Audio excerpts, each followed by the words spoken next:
Well, River State politics is not as positively unique as we expect.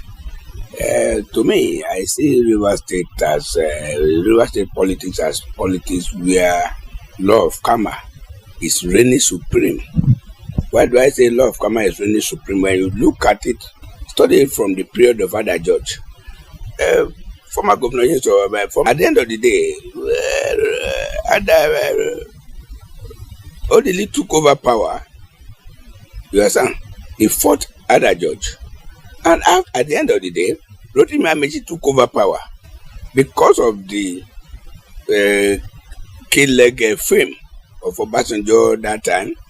Rotimi Amechi was not in good time with Odili, and Odili took over at the end of the day.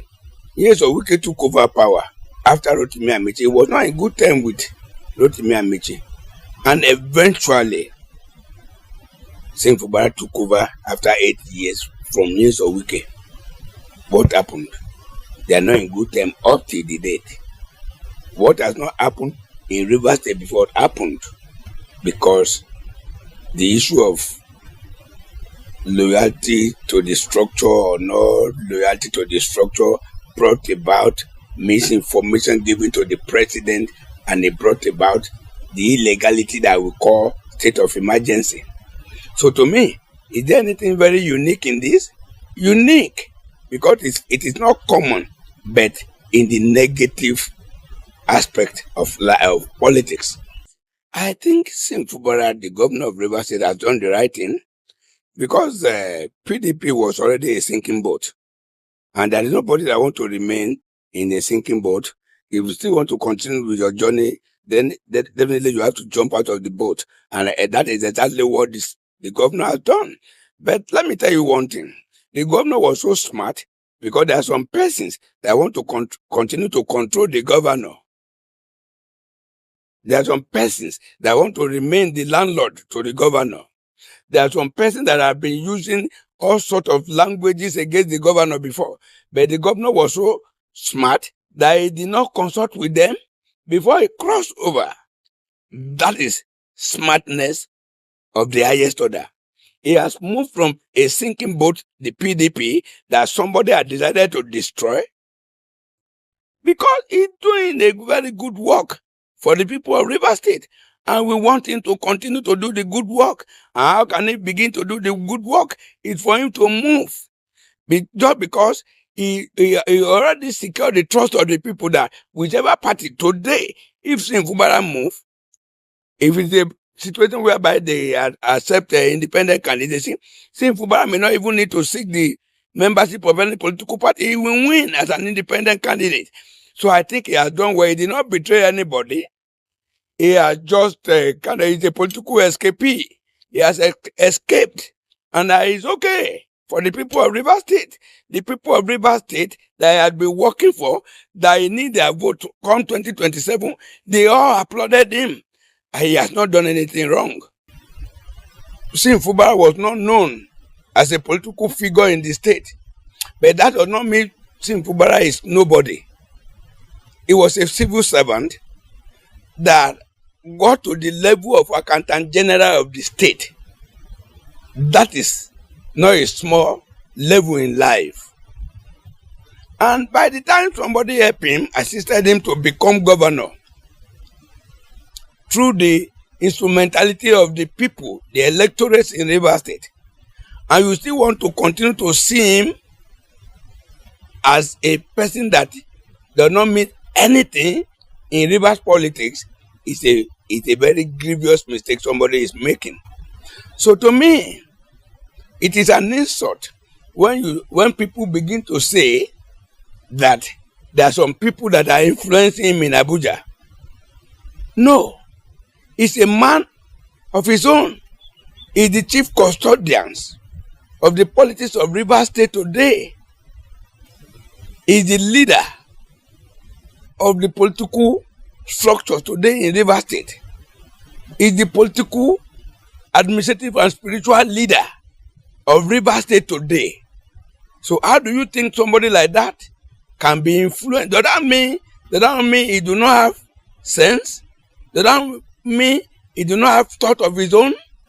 Does that means if you want to push him to the gutter and he say, I refuse to be put to gutter, you say somebody is there that I've told him not to enter the gutter?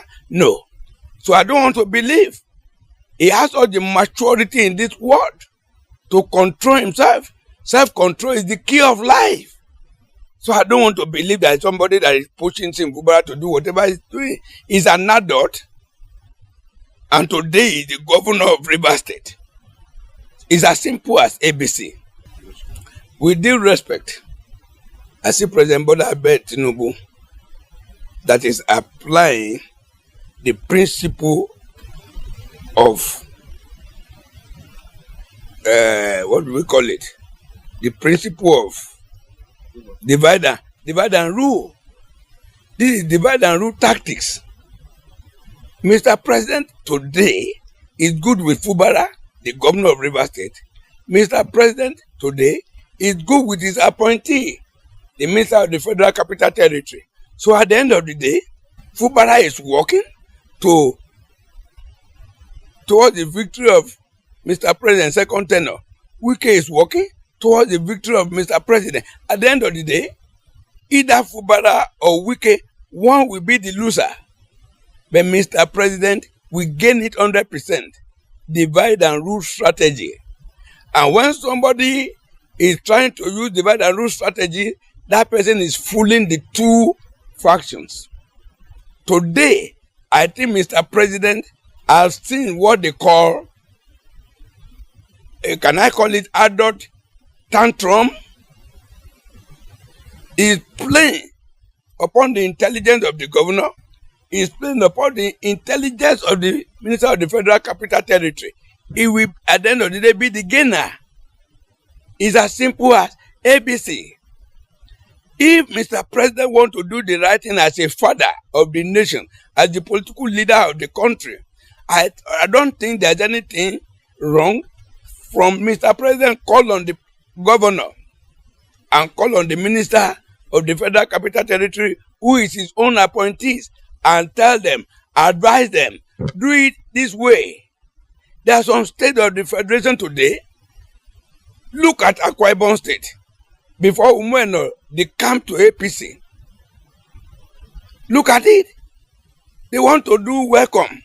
They want to do receiving party or whatever they call it for Akpabio. They did not belong to the same party that time, but Umweno organized it.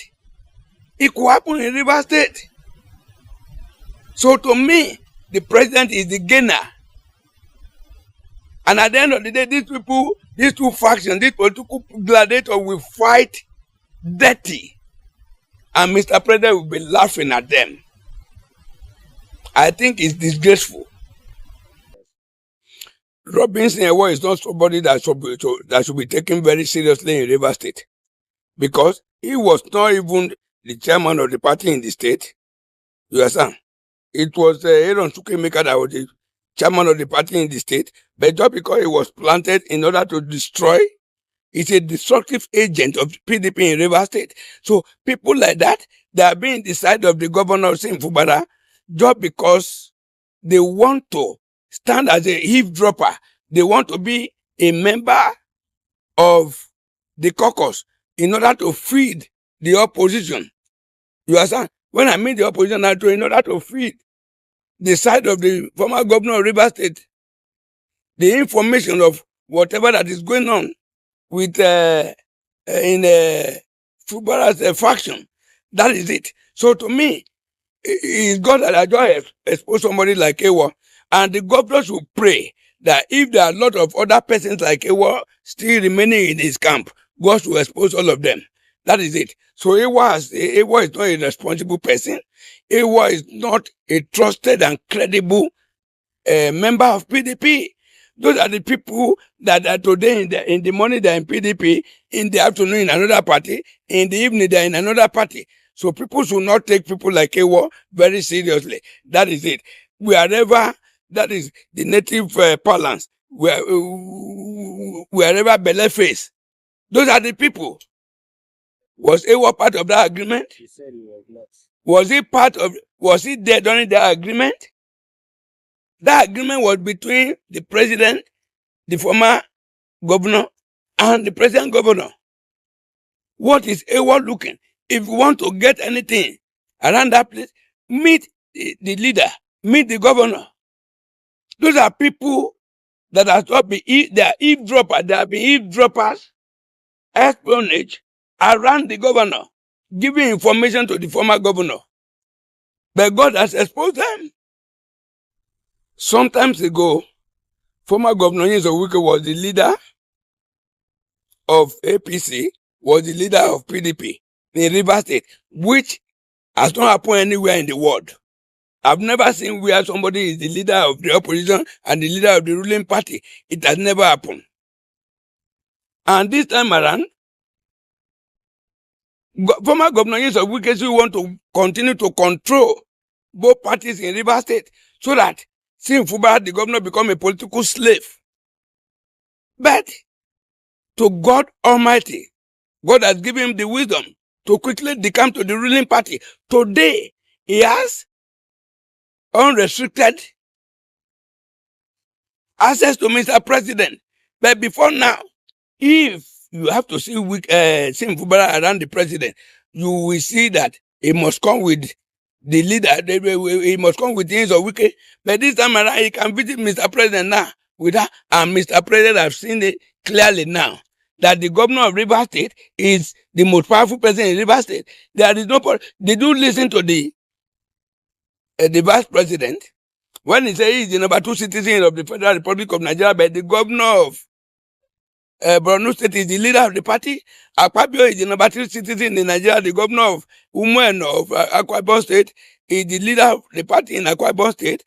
Tajuddin Abbas is the number 4 citizen of Nigeria. But Ubasani is the leader of the party in Kaduna State.